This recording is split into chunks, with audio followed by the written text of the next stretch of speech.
This After Effects tutorial is sponsored by productioncrate.com. Hey everyone, in this After Effects tutorial, we will create this very dynamic looking logo animation inside of After Effects, that too without using a single plugin. It's going to be a super in-depth tutorial. We will cover a lot of different techniques and tricks throughout the videos. So make sure to watch this video till the end so you don't miss out on anything. Now, if you're watching my video for the very first time, please do consider subscribing to the channel. And if you're already subscribed, then like this video to support the content. With that said, let's jump straight into After Effects and get started.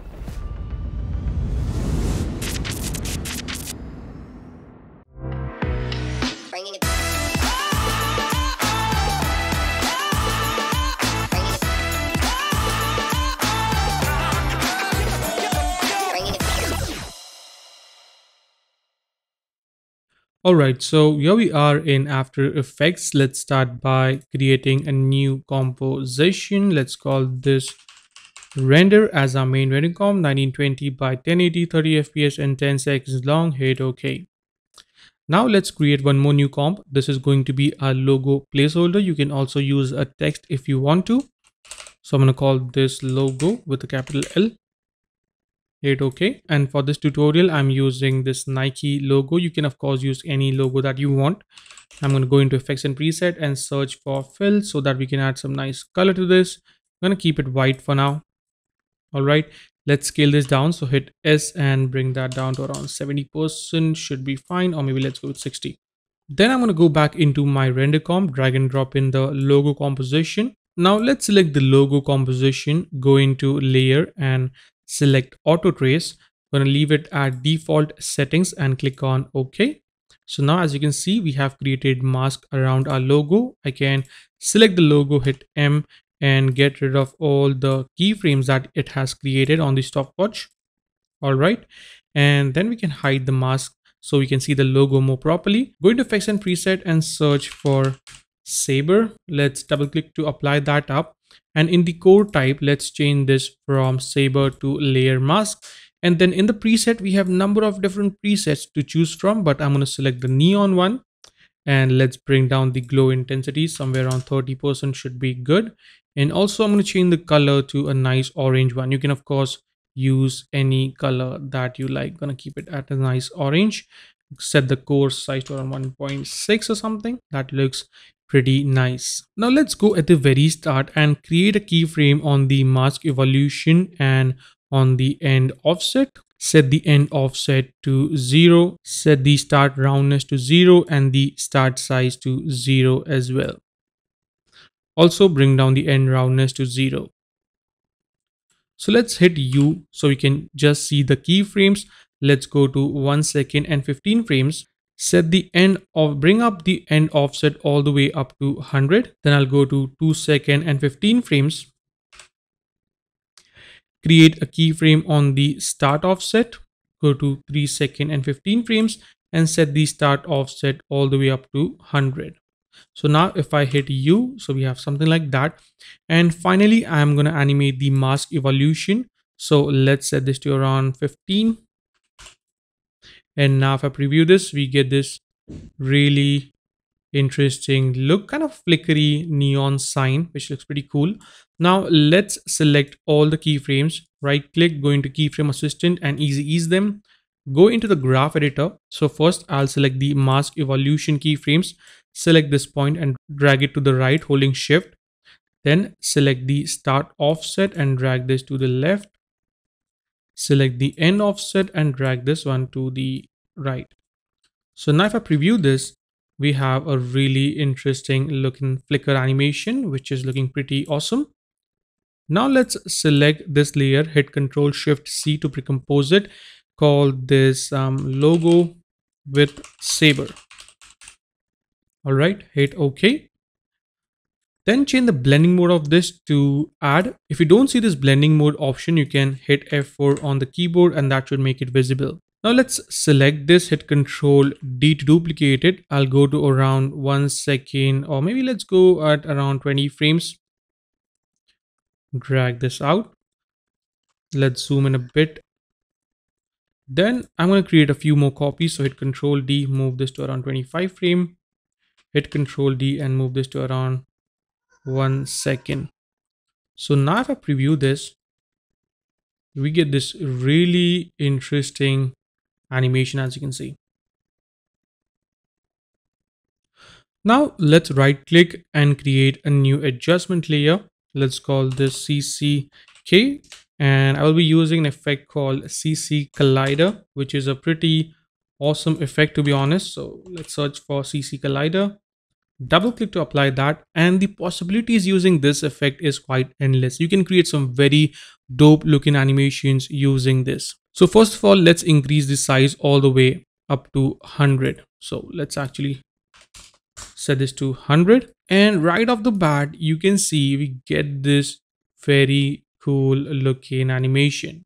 But let's take this one step further. I'm going to set the rotation to -1, create a keyframe on that, go to around 4 seconds, and set this back to 0. So now if I preview this, we get a pretty dope looking animation. And the best part about this effect or using this effect is you can do a number of different things. You can play around with the mirroring. So right now it's set to flower. I can set this to starfish and get a really cool look. Pretty awesome. So right here, I'm going to select everything, hold Alt and right square bracket to crop them up. And there we have the first section of our animation ready to go. Now let's go back into our logo with Saber, copy this logo composition, hit Ctrl C, go into render and hit Ctrl V to paste this. I can change the color of this to something different like a red one, so we know that it's a different layer. Let's put this right here. And then I'm gonna do a few changes with the Saber. So first of all, get rid of all the keyframes. Let's set this back to 0. Set the start size to 20%. Bring down the offset to 0. Let's go right here and create a keyframe on the end offset. Go at around, let's say 20 frames forward, that is 4 seconds and 20 frames, and set this back to 100. I'm going to hit U. Let's go back right over there. Create a keyframe on the start offset, and I'm going to go to somewhere around there, and let's set this to 100%. And now if I hit U, I'm going to tweak this a little bit, and we have this really cool animation. All right. And then duplicate this. So hit Control D to duplicate it. Let's pull this maybe 10 frames forward in time. Select that layer, hit U and get rid of the start keyframe, start offset keyframe. So we have this kind of an animation that you can see right here.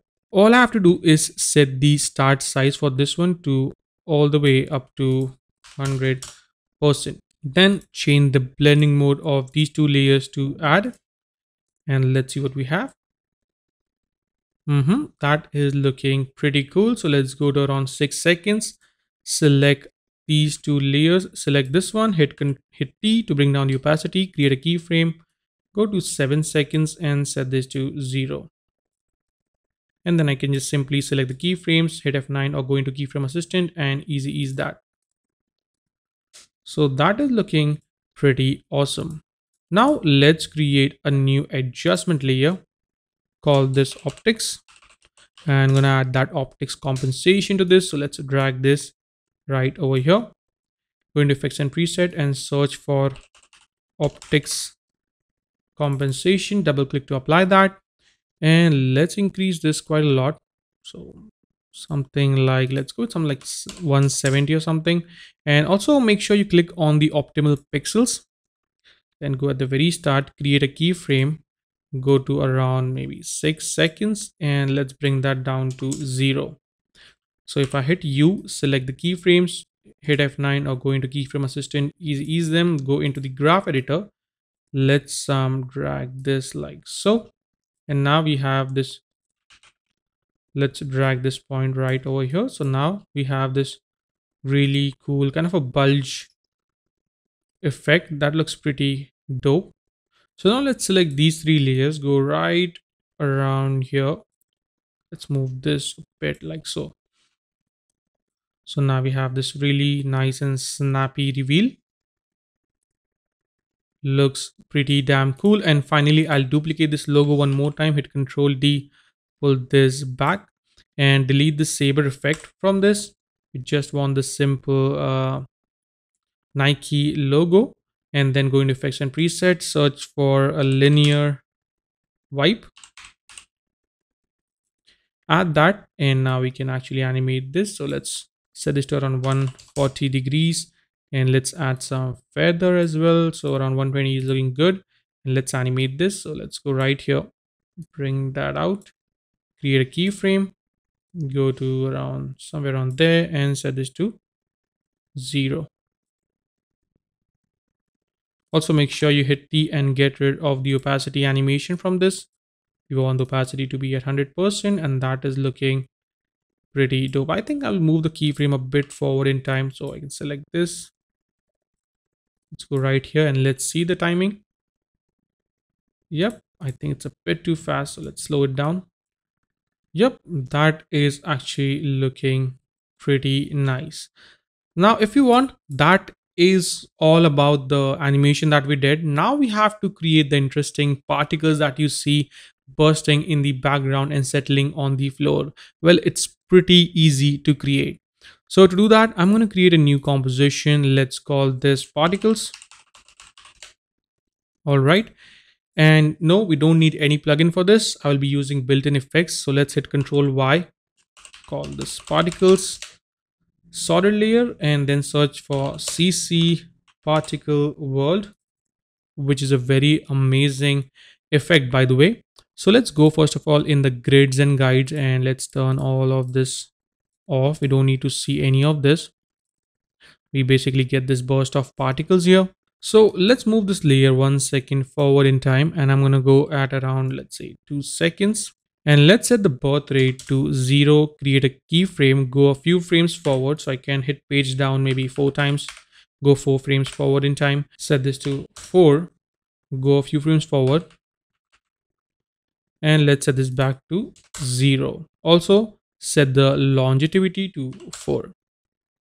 So now we have this bursting particles, which looks pretty good. But now I want the particles to settle down on a floor. So to achieve that look, I'm going to go into the physics section, and there we have an option called floor. So let's set the floor action to bounce. And now we have this bouncing particles all over the floor, which looks pretty awesome. But there are a few things that we need to change. First is the bounciness. So let's set this one to 25. Set the random bounces to 23, and the bounce spread to around 22. This works pretty good in this case. Yep, that is looking very nice. Also, I'm going to go into the producer first of all and set the radius of this one to 0. Now let's close all these things and go into the particle section. Set this from line to shaded sphere. So we have this really nice particles bouncing off. Bring down the birth size to 0.05. Set the dead size to 0.05 as well. And then let's bring down the size variation to 20%, max opacity to 100%, set this to white. That is looking pretty nice, I think. I'll increase the birth rate a bit, so let's set this to around 5. So we have much more particles, and yeah, that is the look I am going for. And change the transfer mode of this to add. So that is looking pretty good. Let's select this, create another copy, hit Control D, and this is going to be a smaller particle. So let's go into the producer. Let's increase the radius like that. Go into the physics, and let's also add some velocity. So 1.5 should be fine. So you can see we have a little bit more bursting particles. Pretty nice. I think 1.5 is a bit too much. Let's set this to 1.25. All right. And also bring down the particle size a bit. So let's go with something like 0.03 and this one to 0.03. So we have some nice variation in the particles, and that is looking pretty good. Also make sure you hit F4 and turn on the motion blur. That is going to make our particles look much more realistic, as you can see. Pretty awesome. Yeah. So that is looking pretty good. All right. So basically our particles is ready. Now let's go ahead and add them to the main scene. So right over here, when our logo burst up from this section, I'm going to add the particles. So let's drag and drop it. Let's align this properly. So right over here. And then I can hold Alt and left square bracket to crop that layer. And now we have this really cool look. Maybe I'll move this a bit forward in time. So let's add some nice color to our particles. So let's select this, go into effects and preset and search for hue and saturation. Double click to apply that. Turn on colorize, set this to 100 and let's add a nice orange color to this.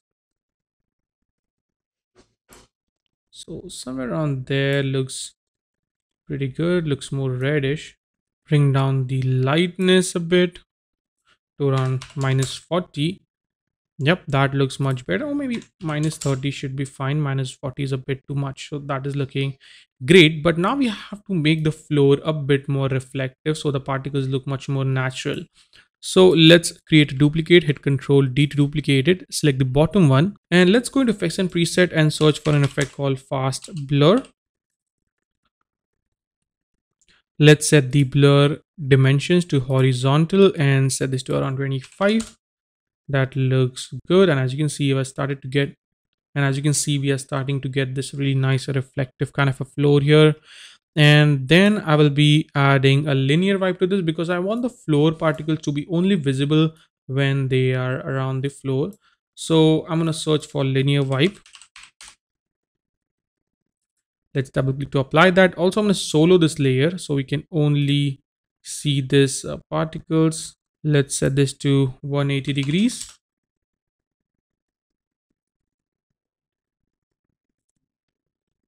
Set the transition completion to 70% and the feather to around 35 should be fine.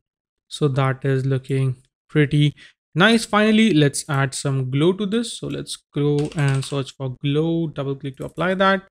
And now we have this really nice glow. I can also increase the radius if I want to.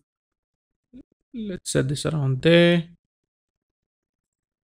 Alrighty, right. So now,